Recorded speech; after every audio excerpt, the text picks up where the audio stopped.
Good morning guys and welcome back to another episode of Bareham Engines.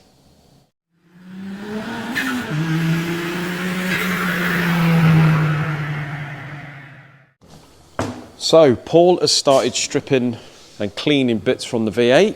It's alright mate, you can crack on. Oh thanks mate, yeah, just putting my trousers up. Is that, yeah? You can see here, I think he's soda blasted the rocker covers. Com rods are all checked and blasted, etc. Obviously with pistons off, all the little bits there, you've got the pulley bits. I'm not sure whether we get a new nylon cam pulley wheel anyway, but front cover's all blasted. And you can just see, compared to the dry blasting, you get this nice sheen, which is like the original finish on the aluminium. All the valves cleaned and faced. The boy's been right on it, haven't you, mate? Yeah, as always, mate. Block's in a nasty state still, but that's got plenty of cleaning to be done on it.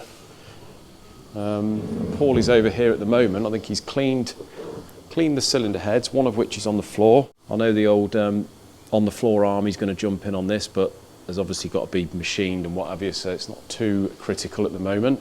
No, mate. And he's blasting. Yeah, so we're just giving this a clear up. It's come up all right so far. Coming up all right, mate? Yeah, it's still a little bit of carbon in there. But yeah, I think for the stubborn carbon, like you said, probably best to just put it in the shot blast cabinet over there. Yeah, these are terrible. I mean, these look like I had an oil change in about 20 years. Yeah. So I did put in the B blaster first, but I also before that TFR'd them, cleaned for a few hours just to break all sorts of carbon because it's proper thick. Yeah, carbon. So see the chain in the corner there. Don't worry, guys. We're not reusing that chain. I repeat, we are not reusing the chain. That's brand new, Lee. I don't know what you're talking about. Well, let's fire this puppy up then, mate. Let's see what's going on. Let's give it a.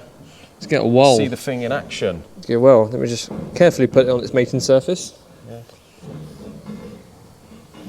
Here we go, mate. Hold on to your hat. Here we go. Feel the power. Look at that. Very therapeutic. It is. Makes you feel good when it's clean. It's quite therapeutic doing it, isn't it? It's like jet washing a driveway or jet washing a concrete slabs. Isn't it? It is, yeah. You see the instant progress. Instant. If I wish my life was like that. Yeah. Like Instant progress. Very slow. Just progress, jet wash something. Paul. It's clean, yeah. So the last couple of days we've been pretty busy sorting things out. I've been actually on the phone for 2 or 3 hours today to customers to get them to pick things up because it's obviously getting short of space. These S50 motors here, we're going to probably cover up, bag them up and put them out in the shed or something for a minute just to get them out of the way. Obviously the M20, still I'm in an iron what to do about that. I've got a feeling I'm just going to keep it in one corner and maybe do something with that. Obviously with the ITBs and that, we've got all the bits, got the gearbox, got the stroker crank down here, which we've still got to pay Malcolm for, but it'd just be a shame to sell that as it is and not do something with it in the future. You never know when another E30 is going to pop up and we can just dump that one in there. So yeah, I think we're going to clear this area, get them in the corner and just think about it at a later date. Now guys, you know me, I don't like to have a moan, but we've got a little update on the Centronic. And so this is the Mira Centronic machine that we sent the valve seat cutter head off to be repaired. That was quite some time ago. I'm going to tell you the story. We did have the head back and it has gone back to the company that was repairing it. And that is the reason for today's video. The story. The company that we got in touch with advertised fixing these Mira Centronic heads. Now this specific head on this, or the model, is about 30 years old, so it is getting on. If you know the design, you've seen me use it before, but you've got a big magnet base with a CNC head on it, and basically the idea is the magnetic base sits on either a cast iron head or you clamp the cylinder head down with this, which is a steel plate, and the magnetic base sits on that. You pull over a lever, that sets off the electronic magnetic base, and it grabs on like a magnet, holds on. You've got a tool head, which holds these tools, these cutters, and also In the bottom we've got a series of pilots here for various sizes. Those pilots sit in the bottom, and the idea is you slide the head or the pilot into the guide of the cylinder head. You get the best sort of fit you can, and then when you clamp the magnet on, you press the button on the top, and the CNC centralising in the X and Y sort of axes starts its program. And what it does is it's any sort of, I suppose, any sort of clearance you've got between the guide and the pilot that you're using, it takes up it finds the centre of that and gives you a perfect centre of that guide. So you know when it's found the centre, you clamp that all to the head to the tool holder, and then when you start cutting, you know that it's going to be cutting absolutely true to the guide. Anyway, that's how it works. What happened with ours is the button that you press on the top to start the centralising stopped working.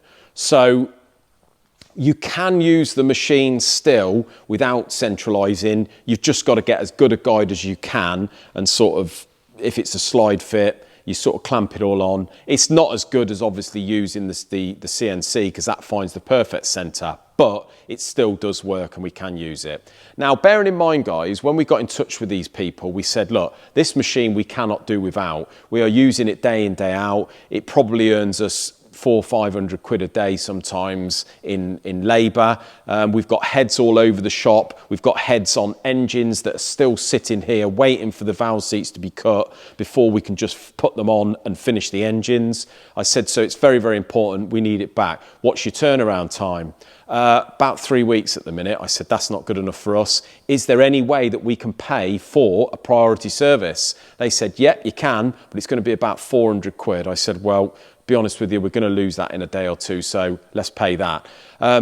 Weirdly, straight away, before they'd even got the head picked up, they sent me a bill for, with the sort of get it done quickly charge. It was about 2,200 quid, which I thought was quite a lot of money. Bear in mind, they didn't even know what was the matter with it yet, but they assured me that they fixed 2 or 3 of these in the past and they know what the problem is. Which, although it was expensive, I thought, at least they know what it's going to be. They can get it done, get it back to us within the week, and we can crack on with business. Anyway, that's what's happened. It's gone away. After 1 week, we still didn't hear anything back. Thought, slightly weird. Obviously, I paid that extra money. We've been promised it back within a week. Nothing's happened. We got hold of them. There seemed to be a big communication issue between the girl on the desk and the technician in the workshop. She said, let me go and see how he's getting on with it. I'll get back to you. Sure enough, she didn't get back to us. So we rang her back the next day, spoke to him. He's struggling. It doesn't seem to be the button. It might be something in the circuitry. We were like, well, all right, can you just sort of get him to give us an update? In the end, after a couple phone calls back and forth, same story, 2 weeks have gone by. Still haven't fixed it. 2.5 weeks later, they then ring up saying, he's struggling here. Have you got a manual for it? And we said, what, 2.5 weeks later, you now want a manual for it? Which tells us they haven't really got in amongst it, or they haven't got a clue what the problem is. I've photocopied pictures from the manual over to them. Hopefully, let's get this sorted. 5.5 weeks later now, we're nearly 6 weeks, and we've only just got the thing back. They can't fix it. They don't know what the problem is. They've refunded us all the money, but we're nearly 6 weeks later.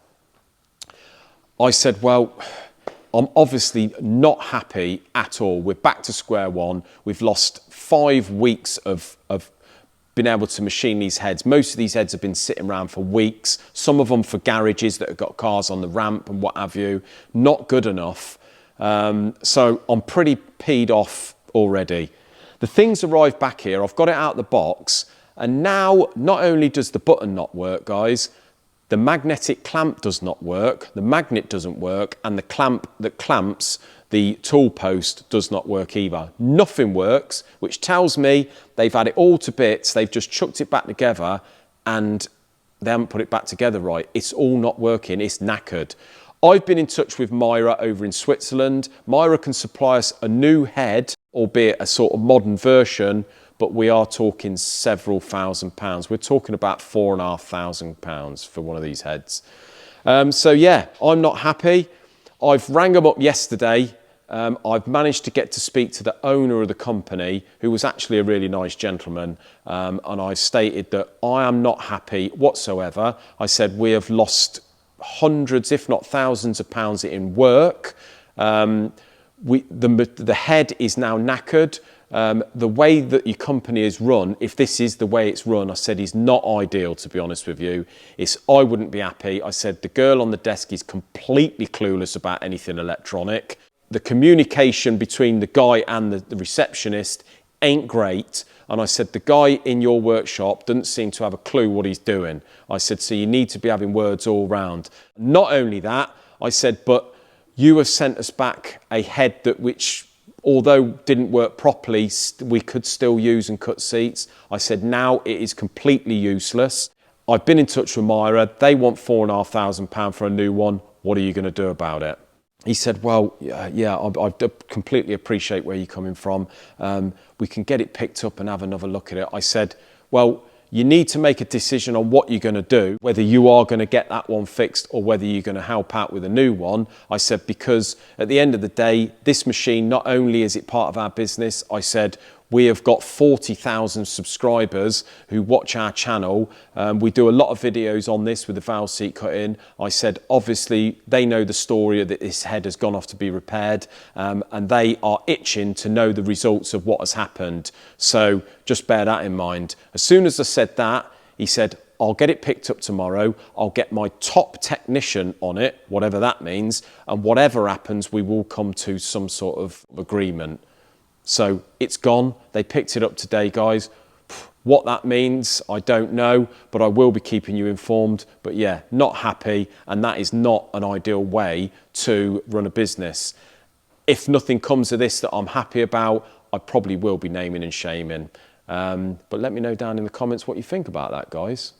Right, guys, so I showed you earlier that we've cleaned up, or Paul's cleaned up and blasted most of the bits for the Rover V8. Obviously the cylinder heads have come up absolutely fantastic. Front cover looking nice and original now. Rocker covers, done all the internal bits. Obviously the valves have been shot blasted and faced, etc. I did the caps this morning, and obviously the conrods the other day, and Paul sized them, and I think we've just got to balance those puppies when we get the new pistons. But today, I've been a busy bee this morning.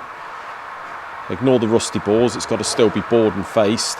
But I did some extensive cleaning with first of all using the TFR and a brush and just sort of manipulating this. I mean, you've seen this earlier, it was absolutely caked in crap, and the same on the inside, probably about as bad as they come really. And then I've stuck it in a vapor blaster and persisted to sort of spend an hour blasting it, and I must admit it has come up absolutely fantastic. It looks like new really. So by the time I've bored this, we've ordered plus 40 pistons actually, because there's a couple of marks as I showed you, and a couple of the bores you see in the back there, but they should clean easily at 40. He wants to go slightly higher compression on it. So yeah, we've got those on order, guys, but yeah, really happy with that. If I turn this over, you'll be able to see what it's like on the inside. Obviously I've kept the old bearings in just to protect the housing slightly, but you can see down the back there, that is like new. And all there is left to do with this, once I've done my machining, is to let Paul loose with his famous cleaning, and make sure that that is absolutely 100% clean thoroughly inside and out. But yeah, really happy with the results on that. Well guys, thanks ever so much for watching today's video. Until hopefully Monday, but maybe Tuesday, have a great bank holiday weekend, and we'll see you then. Cheers.